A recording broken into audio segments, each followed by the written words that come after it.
Hi there, this is Steve. This is part 2, video number 2 in a series explaining ABC plugin for X-Plane. This is version 1.2, and I'm pretty much picking up where I left off at the end of the first video, giving an overview of the focus of this video is to give an overview of the tracking system in ABC.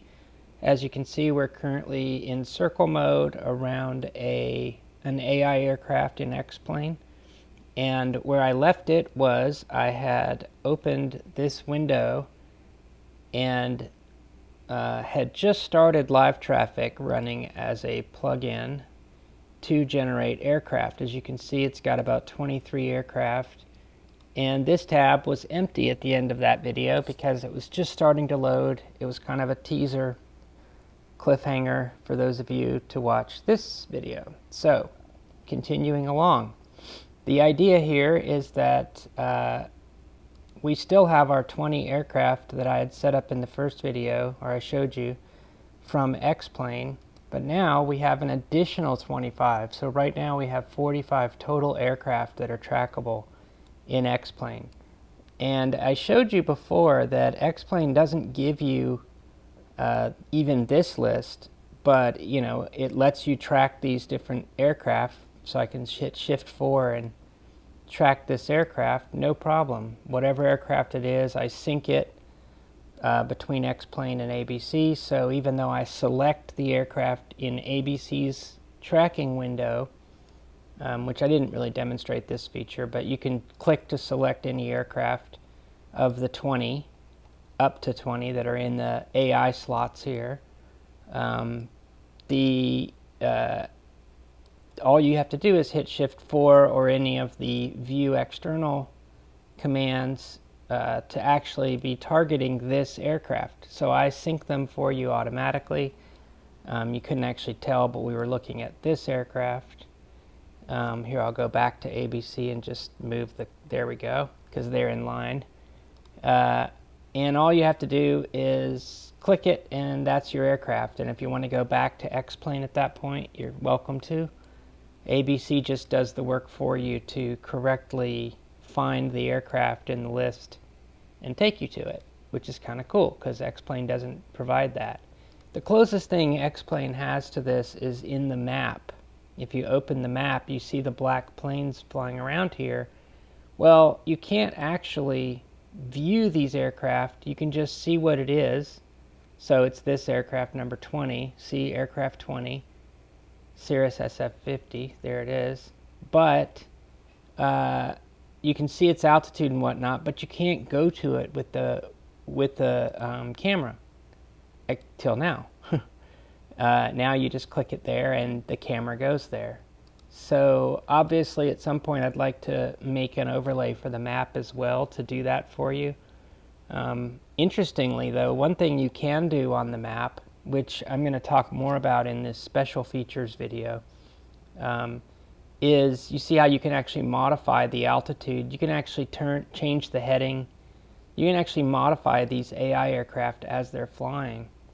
So I'm going to quickly demonstrate this. In ABC, you don't have to use the map for that. You can actually use commands. See in the bottom left it says nudge down. I'm hitting nudge down on number 20 and I'm pushing the plane down. You can't really tell, but I am. So the altitude of it, if you look at the altitude here, I've nudged it down quite a bit, so it's getting down to like 25. It's probably descending now too, but I can nudge it up. Here, I'll do it more visibly. If you just hold it down, it goes a lot faster. It speeds up. So I've nudged that aircraft up almost, I don't know how many feet, a bunch. Of course it's descending, so it's kind of fighting against me, but X-Plane's AI actually lets you do that. Let me go above it here. We're using circle view, or chase view right now in ABC. So I can shift it to the right, shift it to the left. You can even nudge heading, but the heading doesn't stick. If you pause it, you can actually change the heading too using ABC. These are special extended commands in ABC that users can have, but they have to opt into them in the settings. I won't go into any more on that until a later video. But you'll notice that I also, as I mentioned very briefly in the first video, I also keep the phase of flight data for aircraft in ABC. So even though this isn't officially published or provided anywhere, I infer the phase of flight by looking at the data X-Plane does give me about each aircraft. So you can see here, I can tell the altitude, obviously. Let me nudge this one up so it doesn't go into the mountain. That's why I showed that to you. So I can infer the phase of flight, I can tell these are climbing, etc. But in some cases, this one's starting up, I can tell that. I can tell that it's taxiing out as opposed to having just landed, taxiing in, etc. Also, this column in this list shows you how far away from the camera the aircraft is. So, and of course the double arrows pointing to the bolded gold in this case, highlight color, means that that is the currently selected aircraft. Probably obvious. But this tilde right here on both sides shows you that this is the closest aircraft currently to the camera. So this number will always be the lowest number of all these. Oh, by the way, this distance is in kilometers, but you can readily click the distance column to change it, header, to change it to nautical miles. So kilometers versus nautical miles. Similarly, the flight level, which is actually a different number, like you might want, like as I do, kilometers for distances, but feet for flight level for lots of reasons. So right now it's at feet, so if you look here, 6690, whatever feet, and then once it gets over 10,000, I switch to the FL feet format, FL 100, which is in hundreds of feet, so that's 10,000 feet. Anyway, so if I click flight level, it changes between meters and feet. So in this case, it's just purely meters the whole way. I hope that makes sense. Flight level versus, or feet versus meters for the flight level. And those are sticky. Everything I'm doing is persistent, meaning once you quit X-Plane and rerun it, assuming it didn't crash. And even then, I do save periodically. So these settings get restored every time you load X-Plane. Anything you change here, including the positions of the windows and the width of the window as well as the height. So this is all 20 are shown, but actually when I go to the LiveTraffic one, you'll see that there might be more. There are 28 right now. So this window allows you to size it any size you want, and then you can use the scroll wheel to scroll. But there are a couple other things that I wanted to point out here. One is if the aircraft is actually sized too small, let me drag it from the top, make it smaller. And there are many more aircraft. This gold line here indicates that there are more aircraft below the fold. And now there's above and below. Well, now. This resize button, which did exist in the earlier versions, but it's better in this version, will just reset the window to fit all the aircraft if it can. And then when you drag this and make it more narrow, I actually eliminate the columns somewhat dynamically. So you can condense it to be pretty much this wide and you still get the flight level, but it doesn't take up quite as much horizontal space. And similarly, when you go all the way collapsed, actually, let me just mention that. When you go all the way collapsed, that's as narrow as it'll get. You just get the name of the aircraft and the number in this case. So, oh, one more thing. So you can also condense it vertically by changing the density, bottom right corner here. So if I click density, you see how it got less vertical space was used because it condensed vertically the lines, because now we're at high density. Now we're at extra high density, so that's the most you can condense it. And depending on your monitor, your pixel width, and other factors, you may or may not prefer to leave it here, and it'll stay the density that you last clicked it at. So there's actually 4 densities. So here's the next one. It'll loop around. So this is a low density, which you didn't see because that's not the default. But if you really need them spread out, I can do that. Otherwise, medium density is the default, and actually if you drag it wider, I changed the names of these controls. So this is now called default as opposed to medium when it's narrow. And then one more set of controls is transparency. So if you turn the transparency off, which the default is transparency on, you see how you can see through the window, which makes it nice because you can still work even when the window is up. But you can turn transparency off and you get the map style window, which is opaque, and obviously you can't see through it. When the window's transparent though, I actually have a whole way to select different color schemes, which I'll talk about a little more in the customization video if I make one. But basically I really like this one, so I'm going to leave it in black. In the settings, as you may have noticed, let me get rid of that. In the settings, you may have noticed the first two settings actually are a bunch of presets that if you want, so you could switch back to black and white, which was the default, or you can revert to it. Revert is always available in the settings to go back to the default. So anyway, I will leave that as an exercise to the reader for this video. And I'll go ahead now and stop teasing you and show you the LiveTraffic tab. So obviously this is basically the same information presented the same way. And one more feature actually, since it matters here, is it's too transparent. You can actually make it less transparent by dialing the scroll wheel while hovering over the Chrome area on any of the ABC windows. Or there's actually an explicit setting for it too, but here we just dial it manually. So let's just make it like 80% or whatever transparent, so now, or opaque, so now you can still see through it, but it's visible. By the way, the same is true, that applies to both windows, although this one's more opaque by default, so you won't see through it until you've dialed transparency a little lower or higher. Anyway, so here let's go ahead and go to these LiveTraffic aircraft. This is a LiveTraffic aircraft. Now we're circling it in ABC as we've been doing. However, it's really important to note, well, we're actually chasing it. It's really important to note that none of these aircraft is visible to X-Plane's camera. So the 20 that X-Plane can see are over here, and there's no corresponding aircraft to the one I just clicked on. So if I hit Shift 4 now to go back to X-Plane, I go to the last aircraft that was selected in X-Plane, which I don't actually have a thing to show you because your current selected aircraft is over here. So this is how they fork, basically, how you can end up with the tracking, the syncing that I'm doing here stopping working, is that you then go off into this other, what I call bank of aircraft.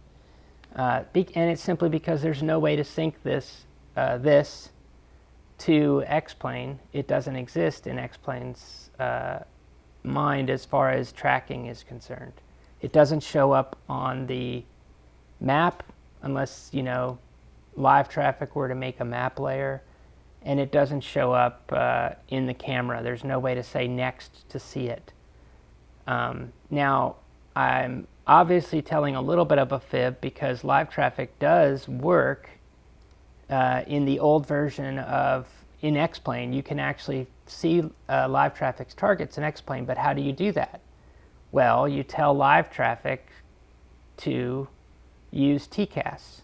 So TCAS mode is a shorthand way of describing those 20 aircraft. The 20 aircraft in these slots are TCAS enabled, meaning that they'll show up in your aircraft's TCAS warning system as being near you. So anything in this tab won't, because as I said, they're not really known, as it were, to X-Plane. But these are. So a lot of products, including LiveTraffic, allow you to turn on TCAS. I'm going to do it now. Now you'll see a glitch most likely on the screen, this graphics glitch over here. Ignore that, please, because I don't want to waste time going into that. That's actually a bug in X-Plane. It's not a LiveTraffic bug, but we won't go into that. So just try to ignore it if you can. I can actually make the glitch go away, but sometimes it crashes X-Plane. I don't want to risk it. So anyway, now that we've done that, you notice we're back on the X-Plane tab. There are actually 19 because one of these is the user aircraft, which is our aircraft. But aside from that, there are 19 individually addressable AI aircraft that are actually the LiveTraffic aircraft I was just showing you. Well, it's a subset of them since there are 24 available LiveTraffic aircraft. Only 19 would fit. So as it is right now, not all of the LiveTraffic aircraft are available right here.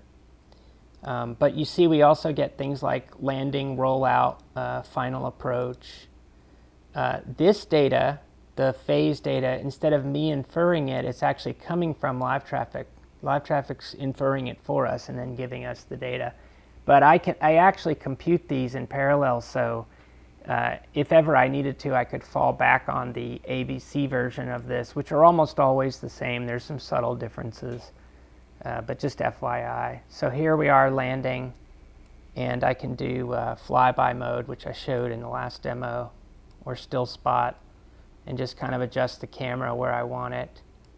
And we can watch this aircraft as it taxis or finishes its rollout. I hit the button on accident. Anyway, you get the idea.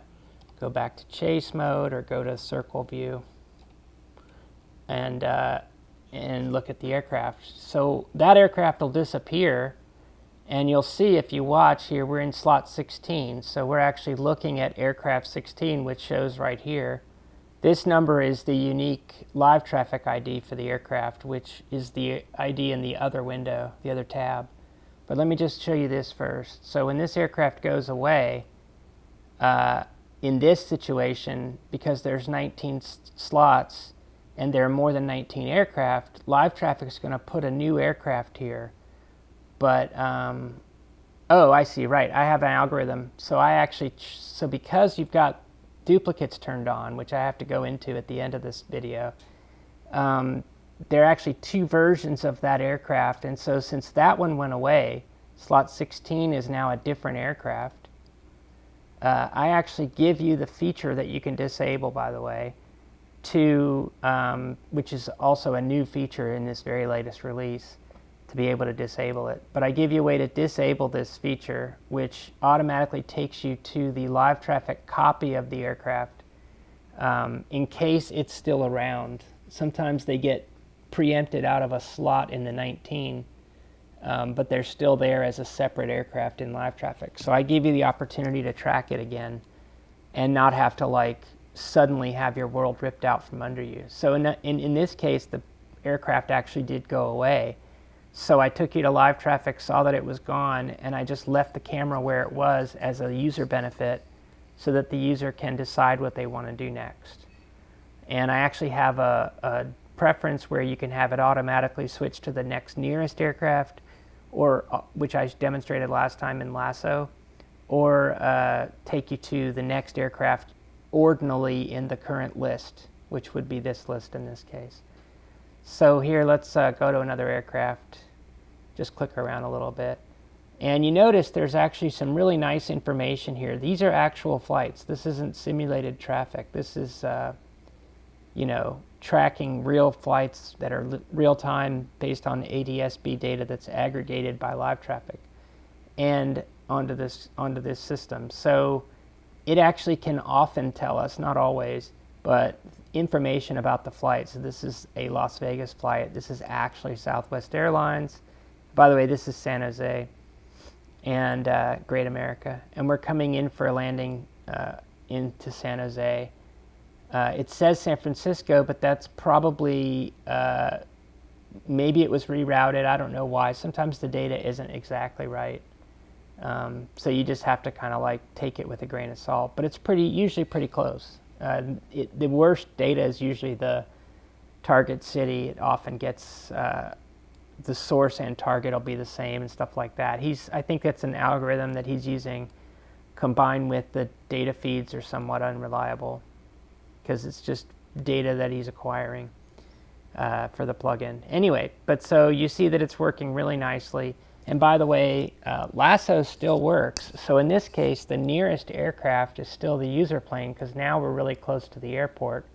So if I did a lasso, I would actually switch to the other tab basically and go to the user aircraft. But if you notice down here, I'm actually targeting this plane with the camera. And this gets into a bit of nuance that most people don't need to understand. But since duplicates are on, you can name this aircraft, this exact aircraft, either by calling it by its ID A5CE40 or by its slot number over here in X-plane, which is 18 because TCAS is on. However, it could very well move from slot 18 to some other slot, which it does quite frequently actually. And as a result of that, that unique ID for it is really this first number. So when you have duplicates on, it's better to just keep your cursor, keep this one selected, unless you really need to use the TCAS version when you're doing the tracking. Now when this plane goes away, you'll see that feature you saw a minute ago. I want to just talk about it briefly because it's an important feature and aspect of how this works. So here you have this somewhat arbitrary countdown timer that's telling you that the aircraft's data is not currently available, and ABC by default, and again you can change this in the settings, will wait some period of time before moving on to find another aircraft for you to track. This gives you an opportunity to track an aircraft. In this case it landed, so it's not coming back, but it gives you the opportunity to track an aircraft through a data failure. Like if the feed that LiveTraffic's using to get the data for this aircraft, if that feed suddenly stops telling us this aircraft's location, but the aircraft's actually still there, before I wrote this feature, you would just lose the aircraft and you'd have to keep looking for it if it ever came back by scanning the list to see if you could find it. I actually do all this for you algorithmically now and show you that same interface where the camera just stops and it says waiting for, LiveTraffic. And when LiveTraffic finds the aircraft again, it just jumps to that new location if you're in circle or one of the tracking modes. And you just continue on your merry way. So it actually works really well. A lot of small flights tend to disappear and then they reappear. So if you really want to track a specific flight along its path or whatever, it's doable much better using this feature. And again, it doesn't matter if it's a duplicate or not, whether it's using the X-Plane 20 aircraft here or whether it's an actual LiveTraffic custom aircraft. Oh, I arbitrarily hit a button just then. So I hit, let's go back. We were in dupes on mode and I accidentally put my cursor into the field where this is hot. So dupes list basically turns duplicates off. So now there are only the bolded aircraft in the LiveTraffic bank. All the other aircraft are here. So all you see here are the differences. You still see ghosts of the true LiveTraffic aircraft, but they're not clickable. They're not targets. You can't name them. The only way to refer to, in this mode, the only way to refer to the aircraft that live over in the X-Plane world, that are, by the way, if I hit Shift 4 right now, that are being synced as targets in X-Plane, right? Shift 2 for flyby, for X-Plane's flyby. And then going back to ABC mode, you're still on this target. The only way for that to work is for it to be in this bank of 20, the X-Plane bank. And I didn't mention this, but up here in the tracking list menus, you saw these last demo that I did, and they're the same as this tab. And then this menu is the same as the second tab. Let me go back and just prove that real quick. The problem is X-Plane doesn't do any kind of menu scrolling once you hit the bottom of the screen. So that's why I built this scrolling window list instead, so that you have a way to scroll these when you run out of space. Because sometimes there might be 60 to 70 LiveTraffic aircraft at one time. So we're down to only 3 distinct aircraft that aren't in the X-Plane slots. So at this point it's probably more efficient to switch to duplicates off mode. And actually we're down to the point where a lot of flights are ending for the day because it's the evening here. It's actually it looks like it's morning, but it's actually evening. And there's only like 22 flights right now near San Jose that LiveTraffic knows about. So we're getting down to where this is almost not demoable. But if you notice, during the peak hours, this might be 30 or 40 or 50. So you'll have a rich list of aircraft to look at. But then at this point, there's not even going to be 20 here because we're down to just a few. And this is where you can see minor bugs in how well, it's not, I don't know if to call it a bug, it's just a caching issue, I guess, in how LiveTraffic is allocating the aircraft over here, but it doesn't always fill all the slots, and sometimes there'll be a few that don't make it. But that's basically the caching issue, which is actually correct because it's keeping these aircraft from constantly flip-flopping back and forth. So anyway, when you have dupes off, this turns to a plus and only shows you the number of additional aircraft that are available in the LiveTraffic feed. I think I'm going to stop there, but there's a lot to say, and obviously it's very complex. And that complexity isn't that important unless you really care. So if you have questions about it, feel free to let me know or just play with it. For the most usability, leave dupes on, and that way it won't really matter whether your aircraft is over here or if you're using the duplicate over here. You can click it either place, and there are only subtle differences at that point. Because I have a feature called auto follow, which I think I'll talk about in the more esoteric video that I hope I make. But basically follow lets you follow the aircraft as it jitters around between slots, because it does still happen. But it's not that important again. The fact that you can follow them at all or that you can see some of these at all is the key point. And furthermore, for those of you who don't need TCAS, I'm going to show you here. If you don't need TCAS, then turn that off by all means, because you get rid of the glitch. And it allows you to open up to have 20 other or 19 other aircraft.